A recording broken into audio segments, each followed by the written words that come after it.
looks like Jeff Gordon's teammate, that 48 car, Jimmie Johnson, he wants the lead of this race. He could not run a fast lap yesterday in practice, but his car was so good on long runs. You know, Larry, you say that, and I looked up statistically, and that 48 car's only led 3 laps here. Yeah, Hendrick only actually has 1 win here with Terry Labonte back in like 1998. So he'd probably like to lead more than 3 laps, unless, of course, the last 3. Down to 168 miles an hour, middle of the corner, and now accelerating down the backstretch to near 200. Watch this right here, throttle going off in the corner. I mean, he was not off of it a second. Picked it right back up well before the center of the corner. Well, last couple of weeks we've been running about 90 miles an hour, 100 miles an hour, and that's almost pit road speed here. Dale Jr. battling Clint Bowyer there. Jamie McMurray in the midst of that battle. Looking back from Jr., they have cleared Bowyer. And now McMurray and Stremme in pursuit.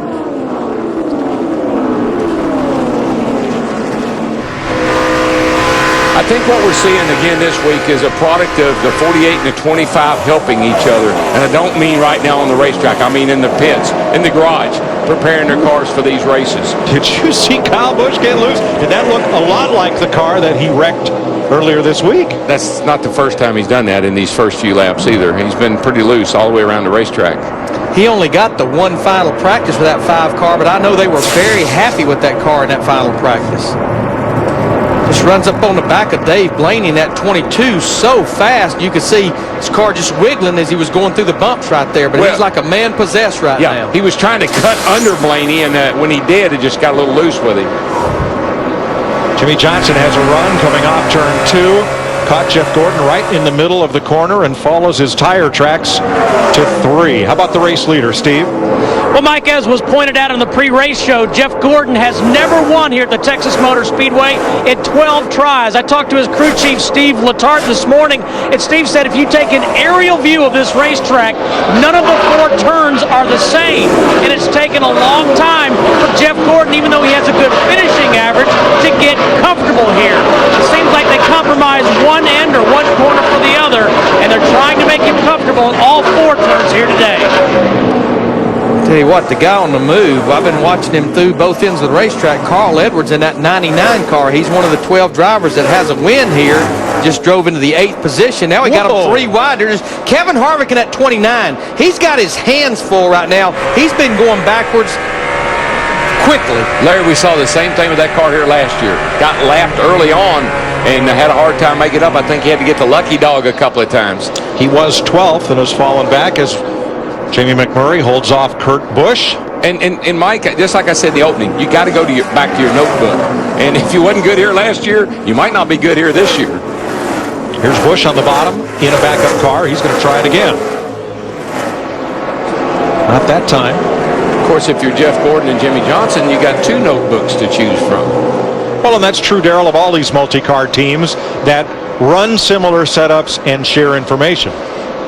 But, Darrell, you're right about looking at last year. Like we were talking yesterday, it was less than 50 degrees. Right now, it's pushing 70, which is exactly what the temperature was a year ago, 73 degrees when they dropped the green flag. I knew that, Larry, you would know that better than probably anybody here. I had it in my briefcase. Mark Martin is back. He's back behind the wheel of the Army car, and he's got a mirror full of his former teammate, Carl Edwards, in the 99. Mark was awfully good in final practice yesterday in this Army car, and we talked to him, and he sounded confident about what he's got here. And he's not raced since we were at Atlanta over a month ago, the last time we actually raced the current car. And you know what else? He's not irritated. He hadn't been to 2 short tracks and been bumped around, knocked around. He didn't have to drive the car tomorrow. That's it. So he comes in here with a really nice attitude and outlook. Time for our first AT&T Cingular Virtual Crew Chief question. Who do you think Dale Earnhardt Jr. will race for next year? To answer, text the word crew to 191 on your AT&T Cingular wireless phone. Cingular is the new AT&T. Dale Earnhardt Incorporated. B is Richard Childress Racing. C is anybody else. This will be interesting. I got an opinion about that.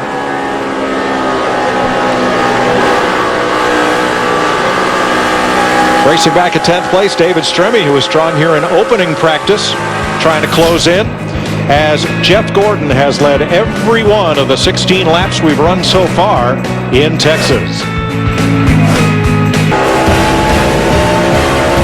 Jeff Gordon has stretched it out on his Hendrick Motorsports teammate Jimmie Johnson, as you watch from the DLP HD TV cam on board Tony Raines. Here's a look at Gordon, and here is the amount of his lead, which continues to grow. And you know, he was not happy at all with his car yesterday in practice. Our guys and girls in the garage area were reporting on that car. It was loose, it was pushing, it was doing everything but what it should do. What'll be interesting is if this car ever gets back in traffic. That's going to be a telltale sign of how good of a car he's got. He's been in clean air the entire race so far. Yeah, that's been a problem they've had with that car sometimes. It's good out front, but it's not so good back in traffic. But I got to tell you, we watched the scoring monitor yesterday. We said, boy, Jeff Gordon's in trouble. But that's where having information from the past and having a good notebook and anticipating what this track's going to be like today makes all the difference in the world. Gordon has led every one of the 24 laps so far. We had a caution on lap 1 when David Reagan ran into J.J. Yaley. That also damaged the cars of Ricky Rudd, Casey Mears, Ryan Newman, and Johnny Sauter. Otherwise, we've been caution-free. You know how I know that 24 car is really good? Because he smokes the tires every now and then. That means that baby is down. You know, we're not really surprised to see Juan Pablo Montoya running that good. Had a great race yesterday. They had a lug nut problem. But we always look at Texas like a sister track to Atlanta Motor Speedway. And, of course, we know how well he ran there. Same race car. Got his first top 5 finish there last month. Finished 5th in this 42 car. One car that is not having a good day in the early going is the Pennzoil Chevy of Kevin Harvick. He has drifted back from his 11th starting spot. Harvick is currently 17th, Matt. The shell car was extremely neutral in happy hour, Mike, but right now Harvick is just fighting in extremely tight condition. In fact, Todd Bowyer said if we get a caution, we're going to pull a spring rubber. But Kevin says, I just cannot believe how much of a difference a spring rubber would make. He goes, it must be the change in track temperature that we've seen over the course of the weekend. Yeah, and that's normally what happens, especially with the radial tire. If you've got one end, it's not sticking when the track is cool. Like, for instance, if the front end is not sticking, the car's pushing. When it heats up, it just sticks less. It's not like the car goes to loose or push. It almost just makes whatever end's not sticking worse.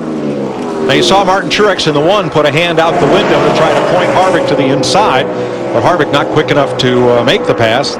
Yeah. They continue single file. He's pointing out to that side, and he's shaking his head no. Harvick don't want no part of that. I don't want to go there. Thank you very much.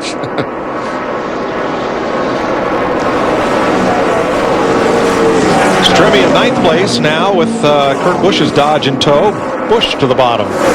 You know, we talked to him yesterday right before the Busch race after final practice. Again, as we saw in the pre-race show, this is a backup car. He had the crash on Friday, and where the front springs go, there's a bucket, and that bucket came out of the left lower control arm. That's what caused him to crash. But he was pretty happy with his race car, and this car runs right around the bottom right now, it looks like. Yeah, he's made some good progress. He's moving forward, going the right direction. Here, let's see if we have a little bit of that smoke you talked of off of Jeff Gordon's car. And this is one of the things that I kind of watched the old 24 car. The reason being is because that's the coil bind setup. And Jeff wasn't comfortable with this car. Watch this thing. It'll just fall down on the right front. You see that little smoke coming out of there? That thing is just rolling over, falling down on that right front. The right front's rubbing up in the fender, and that takes some getting used to. That's a driver thing where that thing falls over all at once. You say, oh, I'm wrecking. But it isn't. It's just taking a set, and you got to adjust your driving style. That's why they had a lot of trouble on the 1.5 miles until he was able to adjust to this. And that coil bind setup is where the front springs are very soft. When the car goes down in the corner, it just sits on those front springs and just stays down there, keeps that nose down in the racetrack. Well, Gordon's lead is shrinking. That's because we have a new second-place car. Jeff Burton has passed Jimmie Johnson for second. Burton, who got his very first Nextel Cup win here in the inaugural race in 1997. As fast as you go here, and as hot and slick as this racetrack, Darrell, you said it in the pre-race, it's a thinking man's race, and we know that man is a thinking man. And what did his teammate tell us yesterday? What did Clint Bowyer tell us? He's driving, talking about Jeff Burton, that car, as hard as he can every single lap. Yeah, he said he's putting it all out there. Every time he goes out around the racetrack, he's putting it all out there. Now look what's happened to Tony Stewart at the bottom of your screen. He's gone from 7th back to 12th place where he currently runs. Krista? Tony Stewart has his hands full right now. Back on lap 25, he came on the radio and said, "My car is a pile of junk. It's all I've got." He's been searching the track looking for different lines. He said, "If I get off the bottom, I am dead tight center to exit." How do you fix that, Larry? Well, I mean, they're going to have to get very aggressive with their adjustments when they come to pit road, just like we talked about. I'm sure there's going to be wedge taken out. There's going to be some serious air pressure changes. And you can see just how far to the left he's having to turn the steering wheel. And that just tells you that he's putting way more wheel into the car than he wants to, and the car's not turning for him. When you see that left hand or that right hand go over the top like that, that means you've got a lot of steering input. And the only thing Tony Stewart can do right now is roll out of the throttle. It almost won't turn with that steering wheel. He has to slow the speed of the car down. That's exactly right, Larry. That's what good drivers do. They adjust to what the car is doing. And it really shows on the watch. Stewart's lap time's 29.5 seconds, while Jeff Gordon goes around here in 28.9. 0.6 of a second difference. That's a lot. That's huge. Of course, if Tony's car is bad, I don't know what that means about McMurray, because Tony has caught him and trying to pass him. But just as we anticipated, we just saw Jamie McMurray in that 26 car moving up to the top of the racetrack. We already have at least 3 grooves of racing here just shortly into this race. And you saw the 20 car wiggle as it exited the corner. That's again because you got the front wheels turn hard left, and when they finally get a little bite, the back end wants to snap out. And when you have to roll out of the throttle on the exit of the corner, it just kills that entire straightaway speed. Jeff Gordon, your leader, Jeff Burton, Jimmie Johnson, and Dale Earnhardt Jr. just rocketed past Denny Hamlin, used a lap car as a pick, and moved up into 4th place.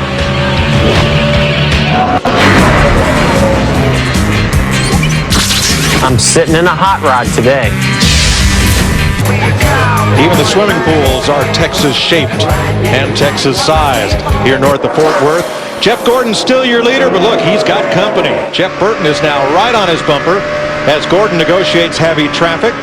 While we were away, Bobby Labonte made an unscheduled stop for overheating, and Kenny Wallace came to pit road, put the hood up, and they have pushed his Furniture Row racing machine to the garage. Doesn't surprise me that a lot of guys got a smoke down the back over there.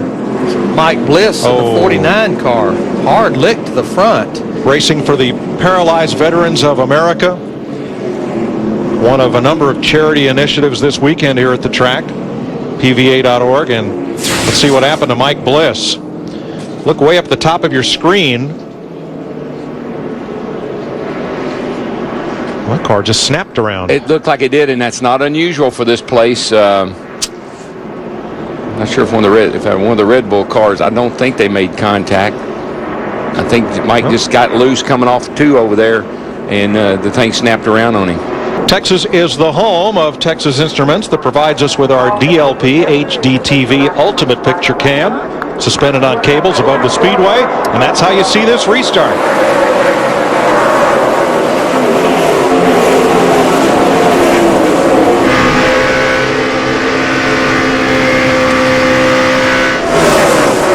You know, with that information, that's what a driver wants to know. You never ask how many laps have we run.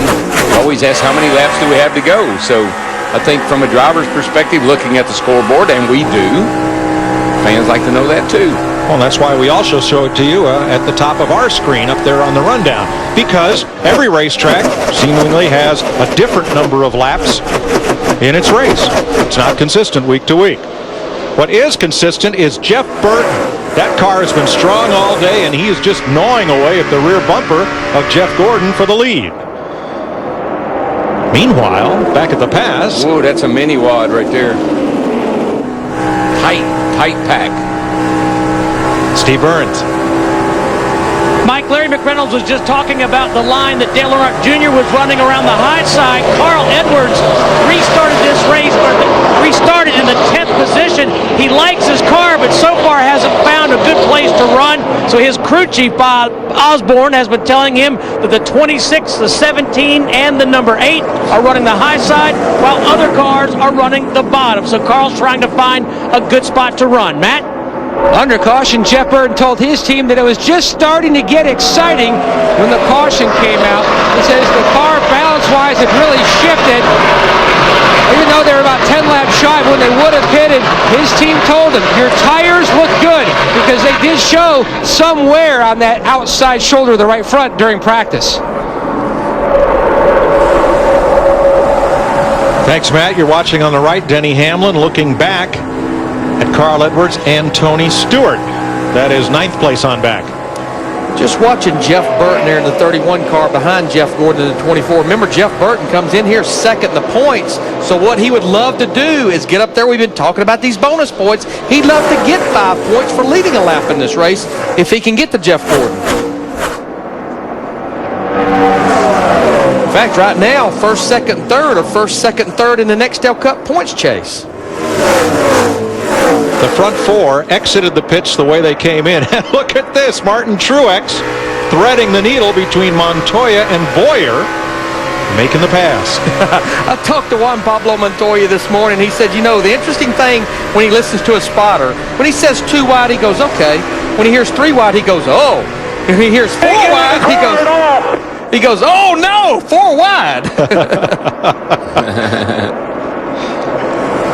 He is an interesting guy to talk to, Juan Pablo Montoya. He's funny. He's really funny. I think, did somebody get against the wall? Yeah, I think that was Clint Bowyer in the 07. Matt? Mike, that's exactly who it was. Bowyer said the car just will not turn at all. That was his complaint before the pit stop. They made an air pressure and a chassis adjustment to try to fix that.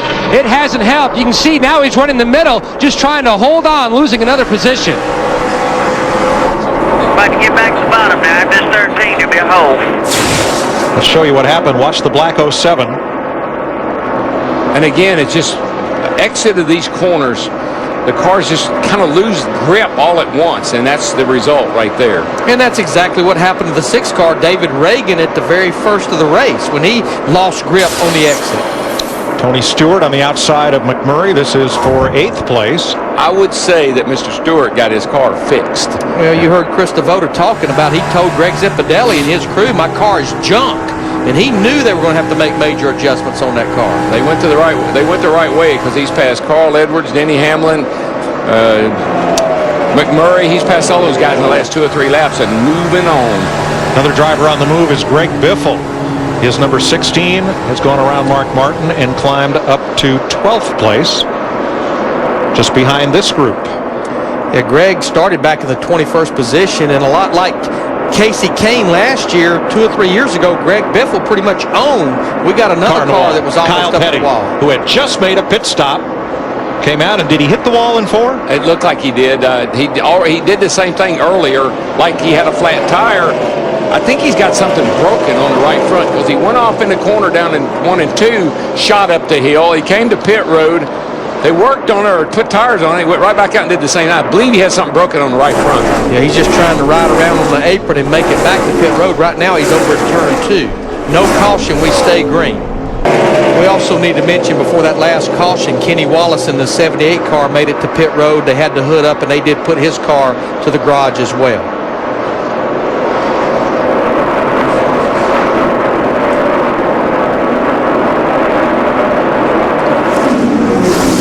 Pretty good day for Kurt Busch, considering how he started the weekend, backing into the wall, or hitting the wall with the right front and destroying the primary car. Krista, he's up to 6th place. And it's also a very good day for a man named Troy Raker. Now, Troy usually sits up on the pit box, but it's in the engineer's chair. Now he is the crew chief, filling in for Roy McCulley, who is taking some personal time off to be with his wife, Amy, as she battles leukemia. The entire team sends their our best wishes to Roy, who, of course, is at home watching. Troy said, you know, I just have to get a little bit better at talking on the radio. I always have opinions. I don't usually voice them live time to the driver. He's not talking much now, but he said if Kurt continues to drive well, he may pull out the aviator shades halfway through the race. Something to look forward to. We'll keep you posted on that. Boy, that would be a real pleasure to work with a crew chief that had opinions but didn't want to voice them. That'd be a pleasant change. Jeff Burton gives way to Jimmie Johnson. That's second place. Well, Jeff knows we're not even a fourth of the way through this race. He saw the 48 car Jimmie Johnson catch him. Why sit here and battling, knowing how much further we have to go? And there he yielded to Dale Earnhardt Jr. in the 8 car as well, so he moves back to fourth. Yeah, but his lap times, Larry, have fallen off now. Yeah, 0.3 of a second slower than the leader. That's not the danger zone, but that's not encouraging either. He was really good on those 4 new tires, but looks like when the goodie comes off of them, he starts sliding back. How about it, Matt? DW came on the radio and said, my car is just too free, lacking forward bite. I'm just going to let some other guys get out front and lead for a while and ride till they can fix this car on their next stop. Well, you know, being a little bit loose on the start of a run is good. It makes you really fast, but it's got to go away for you to stay fast. Apparently that time it didn't go away for him, so they're going to have to tighten her up a little. You know, I look at this pack right here, a car I've been watching, and I noticed him yesterday in final practice. David Gilliland in the 38 car started back there in the 30th position. He has now moved up into the top 15 up there in the 14th position. And that crew this morning, they said, you know what?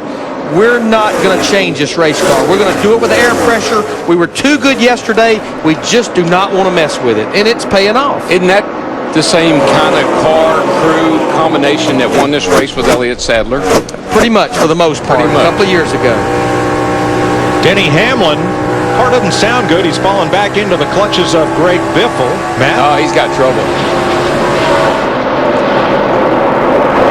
Hey, Mike, the problem with Denny Hamlin, just moments ago, he told Mike Ford and his crew that he had a vibration. You see his hand out the window net. They are coming to pit road under green. The vibration has gotten worse on the 11 car for Denny Hamlin. Hamlin came in here 7th in Nextel Cup points. 4 tires of fuel. Heard Mike Ford, his crew chief, tell him we're going to go ahead and change 4 tires. The anticipation that possibly a wheel out of balance, something of that nature right there. Now what they need this race to stay green to cycle through some green flag pit stops. That might be the problem, but it sounded funny to me. And that is one of the new Chevrolet engines, so I'll keep an eye on that. Yeah, all of the Joe Gibbs teams, Tony Stewart, J.J. Yaley, who's basically out of the race. Denny Hamlin, they come in here with this new RL7 engine, and in simple form, it's just a little better across the board for the Chevrolet teams, and a lot of internal differences.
Away at the front of the pack, and now Jeff Burton also breaks free of race traffic.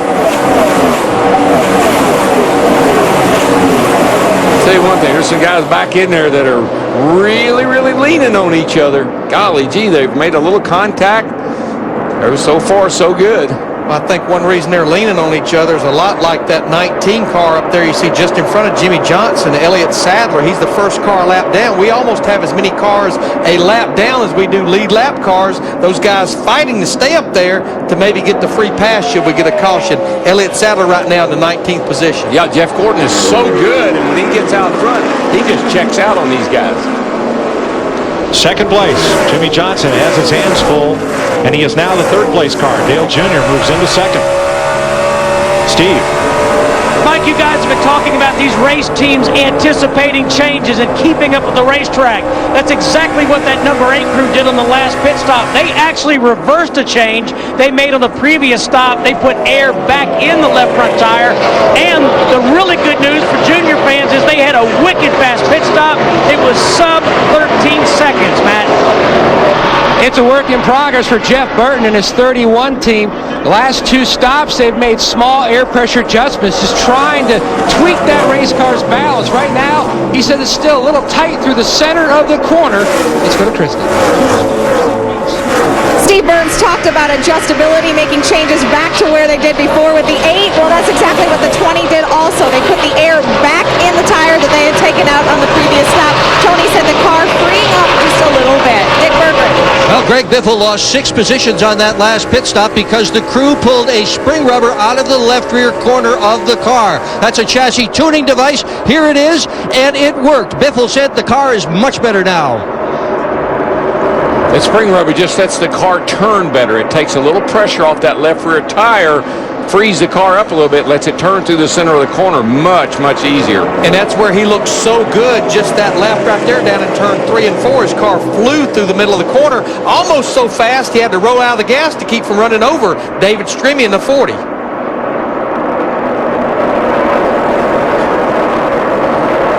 Sterling Marlin about got run over in this pack. I mean, things are heating up. When you're working lap traffic, and there are, as Larry pointed out, so many lapped cars. Well, everybody's car is pretty good, you know, on the restart. You got fresh tires on. Boy, I tell you, these guys are really racing hard, though. I keep waiting for one of them to run over the other one, but they haven't done it yet. Little group right in there with Dale Jarrett and them that are really treacherous. Just saw Denny Hamlin now. He is still a lap down in the 24th position. Got a lap down back on lap 70. We had to come pit road because of a left rear tire loose. That's about the 4th time today I've looked at Jeff Burton and go, what happened? Is something wrong with his car? No, he's big picture racing. Kurt Busch is faster than him. He found a place where Busch could pass him that it wouldn't slow up his momentum. Let him go on. Picks the throttle up once again. I tell you, sitting out front where Jeff Gordon is a place to be, and I'll show you a place it's not to be. These guys right here, they're 3 wide, they're hammering on each other. Got some guys in here that are not handling all that great. Look at the one car come off the corner there, all jacked out of shape. It was just a slight slide. Woo. That's what you call ride 'em cowboy right there.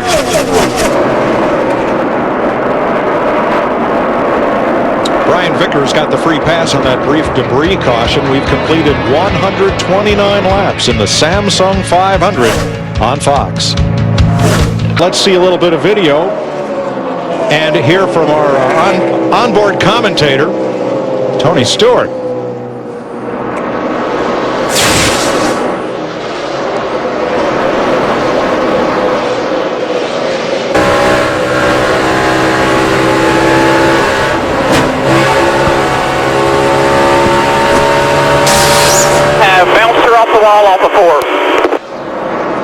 All right, he's not our onboard commentator, but he did have to tell the crew what happened. Yeah, but it didn't hurt it. That was a kiss. And you saw it right at the end of the safer barrier.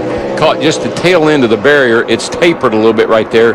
Don't believe it'd do all that much damage. Probably slowed down there for lap 2 to be sure everything was all right. Yeah, the only thing I will say is he's still running in the 6th position, talking about Tony Stewart in the 20 car, but right now he's a couple of tenths off of what our leader is. And Jeff Hammond, I think the biggest thing, we've been talking about it since the pre-race, is right now the track has went up to 105 degrees. That's 40 degrees hotter than practice yesterday. A lot less grip. A lot less grip, Larry, and you know the thing that's amazing me right now, I want to point this out. Jeff Gordon, our leader, has led 133 laps, and believe it or not, guys, that equals the same number of laps he's led in all previous 12 other Texas races. I mean, it's incredible the dominance of this race car today and the way Steve Letarte and his entire group have been able to get this car set up for these conditions and adjust during the course of the race, not to mention be really good on pit road. Yeah, Jeff, if he leads about 30 to 35 more laps, he will go ahead and sew up the additional 5 bonus points for leading the most laps. Got a little trouble brewing behind him, Just 0.7 of a second behind, Steve. Yeah, Mike, Jeff Gordon saying his car is just a little bit free in turn 4, a little tight in 1 and 2. And I talked to his crew chief, Steve Letarte, this morning, and they've been talking about, Larry Mack referred to the team saying it's the car of overtime between preparing new cars, testing, and getting this car ready. He says it's been a brutal stretch, but their optimism has remained very good. And he said in the month of May, it's even worse. He said he has a calendar, and he marks a yellow mark if they're testing, racing, or in the wind tunnel. He said right now there's only 2 days that aren't marked yellow in the month of May. We think about it, Mike. We started the year off with a restrictor plate car on a 2.5-mile track. The next week we were in California on a 2-mile track with a current car. Then we went to one of the 1.5-mile tracks, Atlanta, with the current car. Next thing you know, we're at 2 half-mile racetracks with the car tomorrow. And now we're back here with the current car. So you've had 3 different cars, 4 different kinds of racetracks in the first 7 races of the year. Oh, by the way, in a couple of weeks, we're going to do some restrictor plate racing at Talladega. Yeah, again, back with the restrictor plate car. So it's really, really hard for preparation to get these things all ready to go to the racetrack, plus backups. Now let's have a look at how Dale Earnhardt Jr. caught Jeff Gordon. With Fox 3D, we can show you the line that Gordon is running. That's that yellow stripe behind his car, and compare it with where Dale Earnhardt Jr. is on the racetrack at this moment. Pretty different. That's where Dale Earnhardt Jr. has been running turn 3 and 4 almost since the drop of the green flag. He loves that high line. Woo, baby. Whoa. He does love that high line, but boy, she got a little loose coming up off turn 4 that time. And we see Junior's car do this. When Junior's having a problem with his car, here's what it does. When he's not happy with his car, or when his car is not handled like he needs it to, it seems like right on corner exit, she gets a little squirrely with him. Now he's going to try the bottom in turn 3. Gordon way up high. Will Junior get the lead? 200,000 folks on their feet think he will. I was going to say, everybody here is standing waving red hats or towels or something. Well, Jeff Gordon's spotter is saying Junior's running high in 3 and 4. So Gordon moves up to run high in 3 and 4. And what does Junior do? He goes where he's not.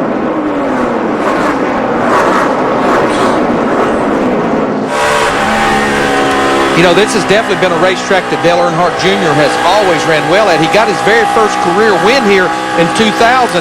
One of the few Victory Lane celebrations his dad got to enjoy with him.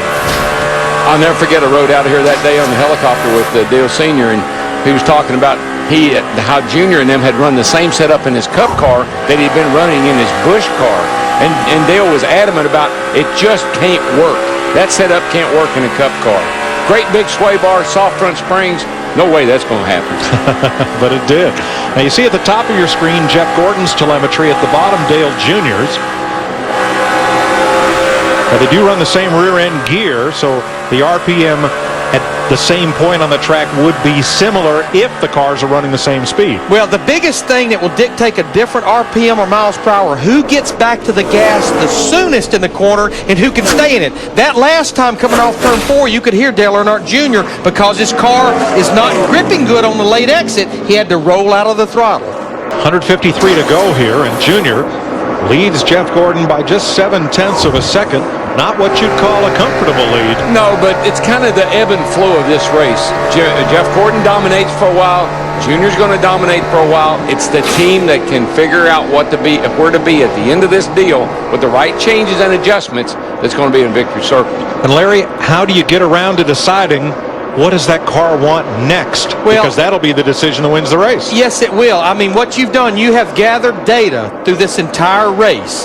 And you go back to that notebook like Darrell was talking about earlier, and what you're going to continue to do is get information from that driver. What was it like the first 10 or 15 laps of a run? What was it like late in the run? And that'll help you make the decisions. You always know when you're at one of Bruton Smith's tracks. We're not worthy. They just sent over a big plate of shrimp cocktail, and here come the Dove bars. Folks in the pits, we'll send some along. It'll be a little bit. This is a rare thing for us, though. Yes. Trouble on Matt Kenseth. Well, he had a problem with the right rear yesterday that almost took him out of the show. Dick Bergman. Well, he may have a flat left rear tire right now. They're not sure what's going on. The crew is not yet up on the wall, but he has radioed his concern, Kenseth has. And Dick, he's running in the 7th position right now. See right behind him, Reed Sorensen in that 41 car. That's a battle for position. Speaking of battle for position, Jimmie Johnson in the 48 has caught his teammate Jeff Gordon in the 24. They're about 3/4 of a second behind leader Dale Earnhardt Jr. And that's exactly what I'm talking about on the 24 car. He's been losing time after every pit stop. He was running in the 30, 80s, and 90s. Last time out, he was running in the 31 flats. Now he's running 31-20. They're not keeping up with the racetrack. Dave Blaney moves up and out of the way of the lead lap cars. Steve? And Mike, we've been talking about those adjustments. The problem for Jeff Gordon, he's been staying tight for most of the race, but now he's loose getting in the corners. That's what happens. When you're tight off, you keep taking wedge out, making changes to help the tight off. All of a sudden, the thing is spinning out, getting in the corner. 40% of you said Jeff Gordon would get his first Texas win today. Of course, we did pose the question before Dale Jr. took the lead away. And Mike, something else. This racetrack very well in the last 50 to 75 laps as we get down to those last 1 or 2 pit stops. It may go through some other transition going the other direction. I think we'll start getting some shade down in turn 1 and 2. That's going to cool the track down. That's going to make it go through some changes. Now, a battle, I know we've been watching battles for first, battles for second, third, but a battle that I've been watching all the way back in about the 15th position, right in front of our leader, Dale Earnhardt Jr., is 3 cars fighting to stay on the lead lap. Teammates David Stremme and Juan Pablo Montoya, as well as Brian Vickers in an 83 car. All those guys are on the lead lap. How Montoya got back that far, you made the note a while ago, Mike. A 27-second pit stop took him from a half a lap down to almost getting lapped. I tell you, Junior's having a tough time, though, with these cars. It's really costing him, and Gordon's closing back up on him. Junior's car doesn't look like it's quite as good as it was. The reason Montoya's stop was so long, rookie mistake. He pulled in too close to the pit wall for them to be able to change the left side tires quickly. And Mike, you and Darrell and I sat down with Juan about a month and a half ago, and he was very honest in saying one of the things he's struggling with still is pit road. He's not used to 40-something cars being on pit road at one time and guys jumping across a wall at him. Formula One, he's not used to having 2 cars on pit road at the same time. His young teammate, though, is having quite the day. Reed Sorensen has flirted with the top 5. He's currently in 7th place, but watch this gaggle that he was in a moment ago.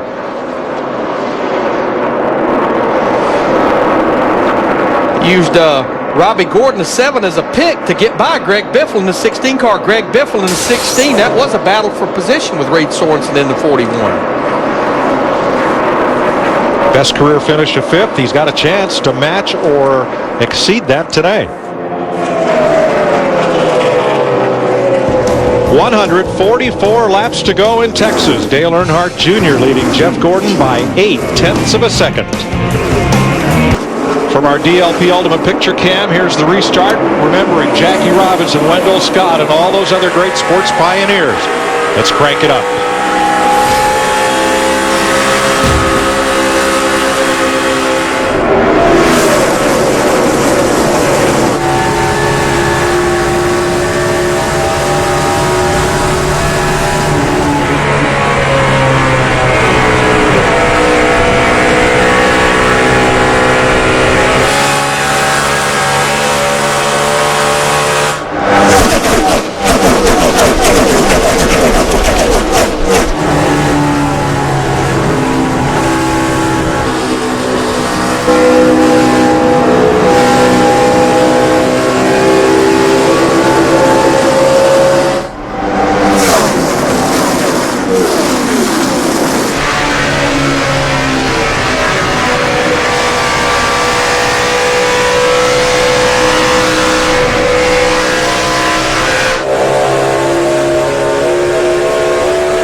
Once again out front. But he leads 2 more. You can just, on the crank it up, you can just hear the guys how much hard they are in the throttle all the time. When they're just working the things in the corner, right back wide open. Boy, Joe Nemechek was almost hard into Greg Biffle coming off turn 4 there. Tell you what, talking about both hands and feet up on the wheel, a car I've been watching, we rode with him just a second ago, Denny Hamlin at 11 car. He's trying to get up there as we ride with him here. He wants to catch that car right in front of Jimmie Johnson, the 48 car. Denny is 1 lap down back in 18th position. 140 laps ago, had to make an unscheduled stop for a loose wheel, trying to get up there to be the first car a lap down to get that lap back should we get a caution. I think Casey Kane may have just brushed the wall coming off 4. Something happened right in there. I don't know if it's he or the 66 car. Something happened. Last year's winner here, Kane, slow at the back of the pack, may have bumped the wall coming off 4. But he continues, and this has not been a good day for Casey Kane. He is 2 laps off the pace in 30th place. And won both races there last year. No, he won the first race. They're from the pole last year. I'm sorry. Now here's what happened to Greg Biffle, and watch the 13 of Nemechek. They get together, coming off 4 right there. Now, Greg Biffle in the 16 car, he's still on the lead lap back in the 14th position. What put him in the back of the pack? We heard that maybe his motor was going sour. Actually, they had a battery problem. They elected on that last caution to come to pit road and change the battery. Chris Myers asked me who that caution benefited. Obviously, Greg Biffle able to change that battery under caution. I think it also Kurt Busch, because he says his back's hurting. We hadn't had any cautions for you to get kind of set up in the seat, make some adjustments, and make yourself feel better. Well, after the hit he had here Friday, he should be sore. He should be. That was an incredible hard lick on the right side of the car. But Darryl, what we're seeing with that 24 car right behind Kurt Busch and the 2, Jeff Gordon in the 24, is he seems to be able to really go hard on fresh tires. He drove right by Jeff Burton a while ago. Let's just see if that car stays under him on the end of this run. Tony Stewart racing for NASCAR Day and running in 9th place right now, Krista. Well, imagine being a crew member and hearing your driver come on the radio and saying right flat. That is exactly what happened down in the 20 pit right before that caution came out. But it wasn't Tony. You see, Tony was saying it, but he keyed his mic late. He was saying the number 38 has a right flat. The crew went crazy. The caution came out. Turned out Tony was fine. He just needed to rotate through the turns a little better. That's all. Well, that's definitely a car they have had to make some pretty serious adjustments on since the drop of the green flag. Real aggressive on that first pit stop early in the race. Matt Kenseth in 8th place. He is the highest running Ford in the race. Carl Edwards is 12th, Biffle 14th. 3 Fords on the lead lap. Now, based on Matt Kenseth's performance in most races, him being that close to the front, he could win this thing. Because usually I think they're way back in 15th or 18th adjusting on it. Today he's in 8th adjusting on it. But you know, right in front of Matt Kenseth, well, we have Johnny Sauter in the 70 car who's a lap down, but Mark Martin in the 01 car, remember, had the points lead 2 races ago, elected not to go to Bristol, not to go to Martinsville. That pretty much ended his streak of 621 consecutive starts, but he's back in this Army car, and guess what? He's back in the top 10 in this race, too. And he's running a typical Mark Martin race, in my opinion. Just kind of hanging around. Haven't heard much about him today. He's in the top 10. Wait till this thing's over with. Well, he's hanging right behind this battle for 5th place. Jeff Burton and Kyle Busch. They're about 4.5 seconds behind the leader. I think Mark's a really big race fan. He just likes to watch a lot of racing from his windshield. Exactly. 16 cars on the lead lap, including Brian Vickers, who again got the free pass on that last caution. Dale Earnhardt Jr. leading Jimmie Johnson by 2.5 seconds. And I tell you what has been somewhat of a dismal year for Roush Fenway Racing. Matt Kenseth wins Fontana somewhat by process of elimination, but right adjustments. We have 4 of the 5 Roush cars up in the top 8 right now. Green flag. And let me correct McMurray on the last caution. Denny Hamlin finally got in position to get the free pass, and Hamlin is back on the lead lap. Took him almost 200 laps. Riding with Jeff Burton around Elliott Sadler. Man, Sadler's blocking the track. He can't go anywhere. He's caught in the middle. He's just hunting a hole to get in. He's hunting that spotter to say clear. Yeah.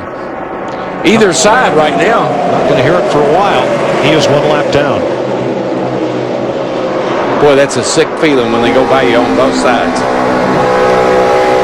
Riding with Juan Pablo Montoya up in the 9th position. Matt? Mike, on that last pit stop, while Jeff Burton took on 2 tires, Montoya's team went with the 4-tire change to keep the car consistent for him. He said the car was a little bit tight in traffic, so they left it alone for this final run here. The final pit window should open around lap 277 to 280. So that's about 20 laps from now. We may expect final stops. It definitely is a one-stop race. Now, right after that restart, Matt Kenseth in the 17 car drove by his old teammate of Mark Martin in the 01 to take that second spot away. I think that's a good call to put 4 tires on Juan, because I think he needs that for the maneuverability. He is really driving that car hard, and he's driving it all over the racetrack. I don't mean that in a bad way. He's been high, he's been low, but he's gotten a lot out of that thing lately. And we got some Fords starting to make some bold moves here. Matt Kenseth in second, and 3 more of them in the top 10. Edwards, Biffle, and McMurray. And David Gilliland there, he's back in the 20th position, 2 laps down, had that tire problem earlier, brought a caution out. Kurt Busch's car owner, Roger Penske's had some success here with the Indy Racing League cars, and Kurt's car is starting to look like one of Roger's IRL pointy cars. It is taken off and pulling away from the field. Might look like the car did yesterday in Long Beach, too. His cars ran first and second out there yesterday. And by the way, while I'm thinking of it, I want to say hi to John Force. Missed his first race in over 20 years. And that team has had some real, heartaches and issues over the last couple of weeks with Eric Medlin. And I want to say hi to his dad, John. They're sweet people. And we're praying for you guys. The Force is racing with a heavy heart.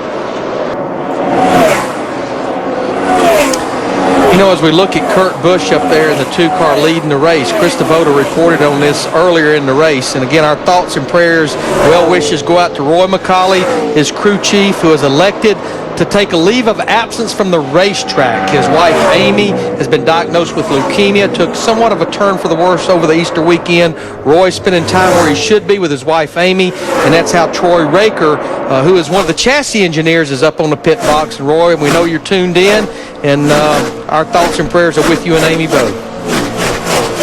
Raker kind of looked like Kyle Petty to me, sitting up there.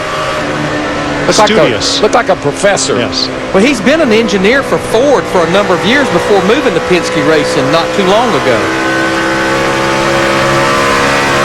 Kurt Busch, Matt Kenseth, Mark Martin. One thing they all have in common is all 3 of them either do or did race and win for Jack Roush. Let's get down to our Ford cutaway car and Jeff Hammond. Mike, Darrell and Larry have been talking about the damage on the 8 car, what kind of effects it may have to him. We've already seen the quarter panels are in pretty good shape. They straighten those out. And where that has an effect is the side force on the car when it gets into the turn. Losing this rear bumper cover really doesn't matter. Unless the air escape, it may affect the guys behind him more than Dale Jr. But the key was the possibility of damaging the rear clip and having a problem with the track bar as far as it working up and down and how it may affect the car as far as handling is concerned. Those are the things we'll have to watch over his next few laps and see whether or not the 8 car is going to be affected by this. Yeah, he is, Jeff. He's not very, he's running at the very tail end of the field right now, and the car just doesn't look like it's anywhere near up to speed. And I couldn't imagine that he took the kind of hit he did from behind and not do some suspension damage. Yeah, he's still on the lead lap, Darrell, but he's almost a full second off of what leader Kurt Busch is running right now. Well, as we talked in the break, he was lucky that Busch's car submarined and the nose went under his rear bumper. If you have that kind of contact with the car of tomorrow, both those cars are in the garage wrecked. Well, I think the tale of the tape was the differential in miles per hour. As Jeff Hammond and Chris Myers pointed out, you had about 30 to 40 miles difference that Kyle Busch was running faster than Dale Earnhardt Jr. I'm not sure it would make a huge difference either way there. We attempted to interview Kyle Busch. His car is in the garage under repair, and he declined our request. Mark Martin is 3rd after a 2-race layoff, which means a 3-week vacation, counting the Easter break. Mark is back and feeling racing. He is, and I guarantee he's saving just a little bit, too. He's not showing you everything he's got right now. He is 3 seconds behind Kurt Busch. Mark takes it to the edge. He just doesn't go over. 12 races, 12 different faces in victory lane. Our DLP Ultimate Picture Cam gives you the restart. We're back under green. A little crowded there in turn 1. 3 wide. David Gilliland, he just got sandwiched. But I think Matt Kenseth in that 17 car knows if he wants to get up there and race with Jeff Gordon, he needs to get it done early. He just drives by Mark Martin in the 01 car. And here comes Jeff Burton trying to battle, but he's got nowhere to go. Trying to get Mark Martin. But this is a classic 17 race. Same thing he did yesterday. Dick? Well, Mark Martin has bragged all year long about his pit crew and pit strategy, as well he might, Mark, because on the last stop he picked up a spot. The stop before that he picked up 2 spots. Mark right now has had top 5 finishes in all but one of the races he has started, and every time he gets out of the car, he'll tell you the pit crew is responsible. They get the job done every time he comes to pit road. I think the performance of that car, it's just now starting to show up that they have great pit stops. Larry, I tell you, I like what I'm seeing now. That yellow car running in 2nd place. He hadn't shown that much speed all day long. Jeff Gordon's been better, but right now that 17 is hanging with him. 4th place battle here. Biffle has passed Burton. Another couple of ex-teammates at Roush Racing. Dale Earnhardt Jr.'s car has been retired from the race. 3rd DNF of 2007 for Jr. I tell you what, I can't say enough about this Hall of Fame racing. Tony Raines and this DLP HDTV been on the lead lap all day long, by far looking at their best run of the season, sitting there in 12th position right now. Attaboy for Raines, for Brian Vickers with the Toyota. When they've made the race, they've run well, and he's on the lead lap. Yep. Vickers crew chief, you know, Doug Richard, he's won this race with Greg Biffle, so they've run very well. Now this is a battle for the 7th position. Juan Pablo Montoya in the 42 car, Jamie McMurray in that 26. Going at it right here with 33 laps to go. Now we do need to update you on Kurt Busch, that situation. You mentioned, Mike, he got the free pass. There you go. They elected to stay out, but regardless, the rule is when you get the free pass, you restart the race at the tail end of the longest line. So Busch started 14th, restarted 14th. He has gained 1 position. Dick Bergman. And Junior joins an all-star junkyard here in the garage area. How big a heartbreak is this? It's not that big. We had a great race car. I'm proud of my team. All the guys at the shop should be really, really proud of the car that they brought to the racetrack. The motor was fantastic. I might have beat on the motor a little bit on the restarts. I spun the tires in 2nd gear, so I would turn a little bit more RPMs in 3rd, trying to maximize what I could get there. But normally when you tear a car up and spin around stuff, you can roll the motor backwards and do some damage there, and that's probably what happened. But everybody should be really happy at DEI. We had a really, really fast car. We just haven't had any luck, and one of these days it'll be our day, and we'll be able to celebrate. And we just got to keep our heads up while we got this momentum. We got these kind of race cars. Keep your head up and take advantage each weekend. Well, you had the red shirts in the grandstand on their feet for a good while this afternoon. Congratulations on a good run. And guys, what I'm hearing in his interview right there as we watch the battle for 3rd between Mark Martin and Greg Biffle, is you look at the first 5 races of this year, he only led 1 lap. Then he led 137 at Martinsville. He led 96 today, 2 different cars. He has confidence over what that team's doing. Well, yeah, and you want the driver. He's got to be the cheerleader. He's up, team's up. And right now it sounds like Junior is up. And earlier this year he'd been saying we don't have the parts and pieces, we don't have the resources we need. Today he did. Brian Vickers in the 83, still on the lead lap, running in 14th, man. Solid and impressive run for Vickers and this new team. What he's hoping for now is that we see the green flag stay to the checkers. The reason, he's lost the clutch. He was just hoping not to get run over on that last restart. Right now running in 14th and just hoping to bring home a top 15 for this 83 team. Matt Kenseth has radioed concern about his right rear tire, Dick. And that's the second time today he has radioed that concern. So crew chief Robbie Reiser said, better make sure this time, because the first time he thought it was going down. In fact, the right rear tire was just fine. But this time, Kenseth seems more certain than before that he has a tire losing air, and it's the right rear. I just go back to yesterday. He was running along. He had a right rear tire that he thought was going down, and the tire blew out. And he spun and almost hit the wall. I was away. Thanks. I'd say he's a little gun shy. I think he's probably feeling things that maybe aren't there.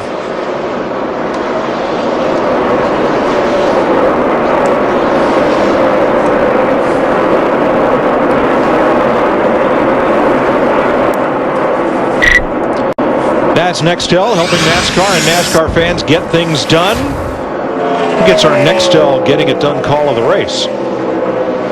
Well, you know, I think that you got to give it to, you were going to say the 2 car, right? I don't know. I'm kind of like Mark Martin. I like the job he's done today. And that, like you said, that crew, yeah. I'm going to go, maybe not a call of the race. I'm going to go a call of the weekend. Kurt Busch, that 2 car, they're here without their crew chief, Roy McCauley, who's home with his wife, Amy. They crashed in practice. They unloaded a backup car. They led this race, and had it not been for that caution back on lap 292, they obviously all weekend long, like Nextel, they've been getting it done. I'm going to go with Montoya. He and David Stremmy's battled his teammate much of the day, but Montoya made that rookie mistake getting in the left side of his pit box. But every time they told him, leader's coming, you got to push the button, he has. He's responded, kept this number 42 not just on the lead lap, but in a position to where he might just get his second top 5 finish of the year. Good call. Not sure Tony would agree, but good call. 12 drivers make the chase for the Nextel Cup. Montoya came in here 16th in points. Right now he is 13th. 14 points back of Mark Martin.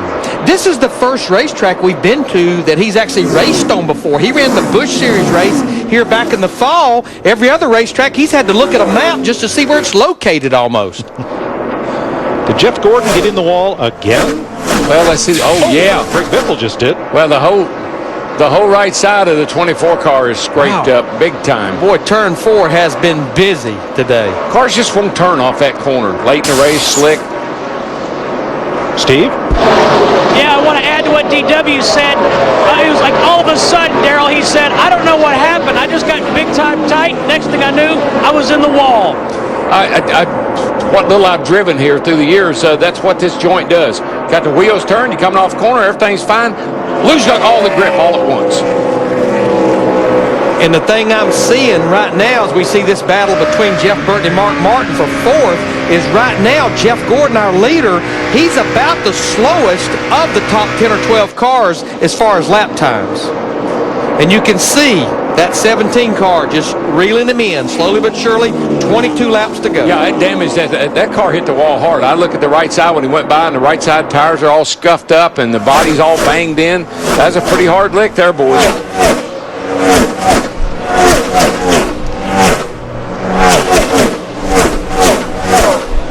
I'm sure it affected the right front fender, plus it looks more than likely bent the toe, and the car's just not driving like he wants to do now by any means.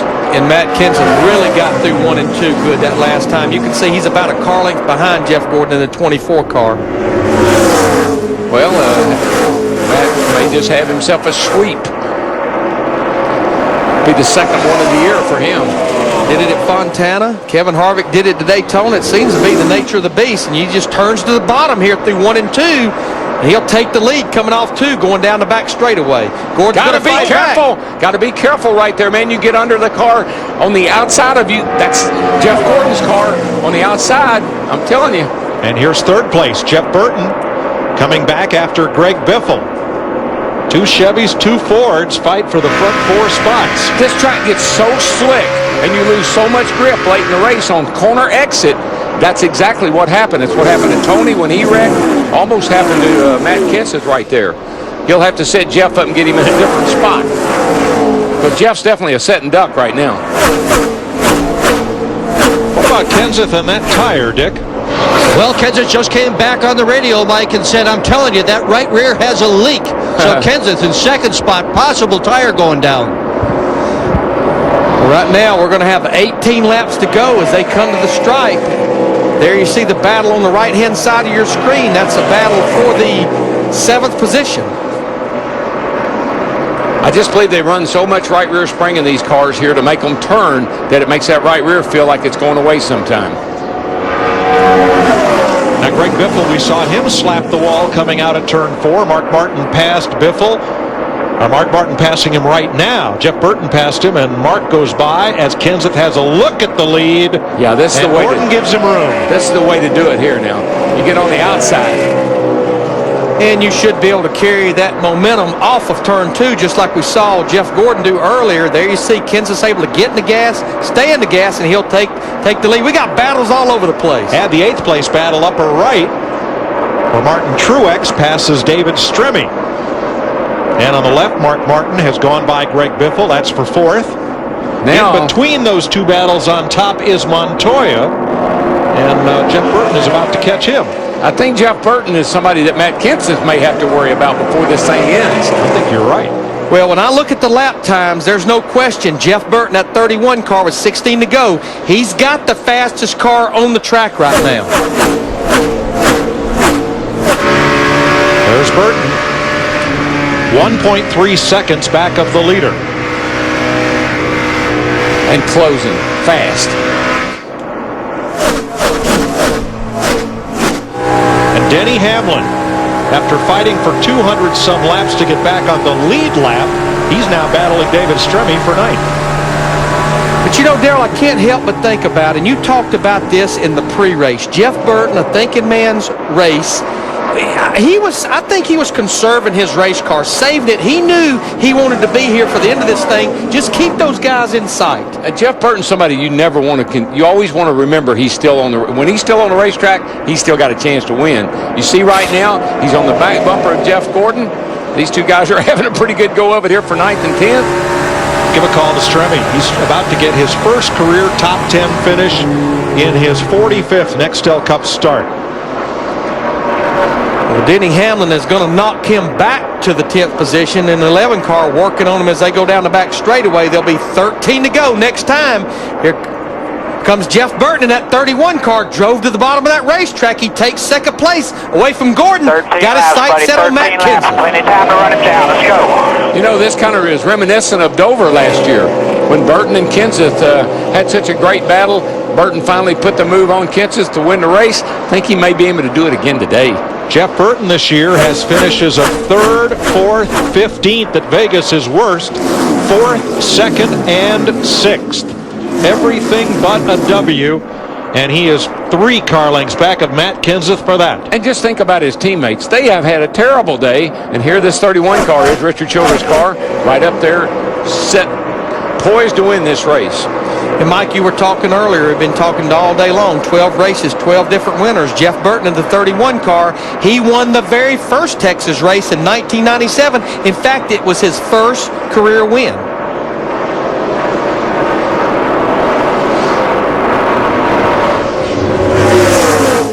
It looks like Matt Kenseth right now is set to try to keep that car on the bottom. You can see Jeff Burton on the 31 starting to work the high side. But I know I keep referring to yesterday, but Kenseth was in the same battle yesterday with Denny Hamlin, and Kenseth made the pass on the outside, but then he had to go to the inside to block, and he ended up making the finish in the race on the outside because Hamlin couldn't make the pass on the inside. So where do you want to be? I want to be on the outside. You saw what happened to him over there. Right. Of course, Jeff Burton is so quick through the center of the corner if he ever gets position. But, man, that's the hard thing is get that position to clear that car and move up in front of him. Yeah, he could not complete the pass at either end being on the bottom of the racetrack. Here's one for the, you won't believe this. The 5 car is back on track after being involved in that crash. The driver is Dale Earnhardt Jr. That's interesting. Sure is. Kyle apparently had left the racetrack thinking the car had been withdrawn. We're not sure of that. We're making that assumption. They needed a driver, and there was Junior. we've got a battle for third here between Jeff Gordon, Mark Martin in that 01 car. But while we're watching that battle, Jeff Burton just lost a lot of ground off turn 4, but he's fighting back over there in turn 1 and 2. There you see the battle on the left. Be 8 to go next time to the line. I think Kenseth's having to do what he was going to save for these last few laps. Move up the racetrack, because you can't make that pass on the bottom. We saw that over there just a moment ago, although Mark Martin slides right on past Jeff Gordon there. Well, true grit. Mark Martin takes over third place as Gordon pedals it just a bit. And you know, we talk about points. This is important for the Ginn Racing, the owner of this car, because he's 6 in owner points. Kenseth a little wobble, and Burton a bigger wobble coming off turn 2. That's happened twice in the last 2 laps. Once in turn 4, once in turn 2. Kenseth has got to be careful not get too high up that hill. But as long as he runs that high line like that, I don't believe Burton can get him. Jeff Burton's wife, Kim, looking on, charting the laps from the pit box, as many of the drivers' wives do. You know why? It keeps them involved. It keeps them from sitting over in the motor coach worrying themselves to death. She's got a headset on. She knows what's going on. Robbie Reiser, Jack Roush. As the laps wind down, Kenseth up the hill just a bit, way up the hill. Yeah, that's a little bit too high up the hill right there. Burton closes right back up. 6 to go. Kenseth has had 2 nail biters in the last 2 days, I can tell you. He was in this same battle yesterday. They have a pretty clean racetrack in front of them, and you just see he's starting to continue to work that high side. Burton can get there in the middle of the corner, but he can't complete the pass on the exit. I believe if Burton could he gets through the center right here. Watch him. He's going to close, but then the momentum of that high line, and Kenseth's able to pull off. It's 7th place battle on the right. Martin Truex keeps digging. Oh, Montoya slides in. He's not going to hold position. Yeah, Martin was very kind to him there. Gave him a lot of room. I think this is cat and mouse in the front right here, though. And you see again, the 1 car on the bottom, he can't quite complete the pass on Juan Montoya. Same thing down here with our leaders. You just can't quite complete that pass when you're stuck on the bottom like that. Well, I know what, with 4 to go, it looks like it's getting ready for one of these classic Texas finish here.